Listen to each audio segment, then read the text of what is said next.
মাথায় কোরআন শরীফ রেখে এভাবেই প্রেমিকাকে প্রতিশ্রুতি দেন ইমন। তবে তিনি কথা রাখতে পারেননি। ৩ বছরের সন্তানসহ স্বামীর ঘর ছেড়ে প্রবাসী প্রেমিকের টানে ঘর ছাড়লেও শেষমেশ প্রেমিকও আদুরিকে রেখে পালিয়েছে। ঘটনাটি ঘটেছে বরিশাল নগরীর ২৩ নম্বর ওয়ার্ডের সর্দার পাড়ায়। এরপরই এলাকায় চাঞ্চল্য সৃষ্টি হয়েছে। জানা যায়, বাকেরগঞ্জের মেয়ে আদুরির সঙ্গে বিয়ের আগে থেকেই সম্পর্ক ছিল ইমনের। আদুরির বিয়ে হওয়ার পর বিদেশ চলে যায় ইমন। এর মাঝে তাদের দুজনের সম্পর্ক চলতে থাকে। ইমন দেশে ফিরে আদুরির সাথে গভীর সম্পর্কে জড়ায়। তাই স্বামীকে তালাক দিয়ে ১৫ মার্চ প্রেমিক ইমনের সঙ্গে হাত ধরে পালিয়ে যাওয়ার সময় তাদের আটকে দেয় এলাকাবাসী।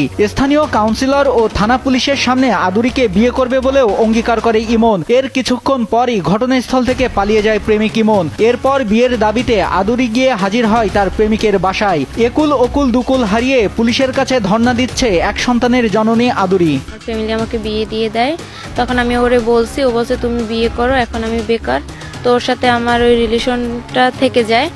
তারপরে আমার একটা বেবি হয়, তো আমি ওরে সবই বলি, আর ওর সাথে আমার কন্টিনিউ কথা হতে থাকে। ও বাইরে গেছে ৯ মাস, তো আসছে ৬ দিন হইলো। তো আয়সা ও আমাকে নিতে গেছে। নিতে যাওয়ার পরে ওর সাথে আমি আসা নিচ্ছি রাত্রবেলা বাসা থেকে বের হইয়া। তো পাবলিক দেখা আমার শ্বশুরবাড়িতে আমাদেরকে নিয়ে যায়। ওখানে পুলিশ আসে, আর ওখান থেকে পুলিশ থানায় নিয়ে আসে। থানায় নিয়ে আসার পর ওখানে ও আমাকে বলছে ও আমাকে বিয়ে করবে। তো আমি আমার হাজব্যান্ডকে তালাক দিয়ে দেই। স্বামী সন্তান ছেড়ে প্রেমিকের কাছে যাওয়াটা মেনে নিতে পারছেন না আদুরির মা, তাই তাকে ঘরে তুলতে নারাজ তিনি। এই মেয়ে যা করছে, যে ঘটনাগুলো ঘটাইছে, এই মেয়ে কোনো প্রকার আমার নেওয়া সম্ভব না। আর আমি এই মেয়ে পরিচয় দেবো না কোনোদিনও। এই মেয়ে এই এত কিছু ঘটনা করছে, আমি বিয়ে দিছি, দেখে শুনে বিয়ে দিছি।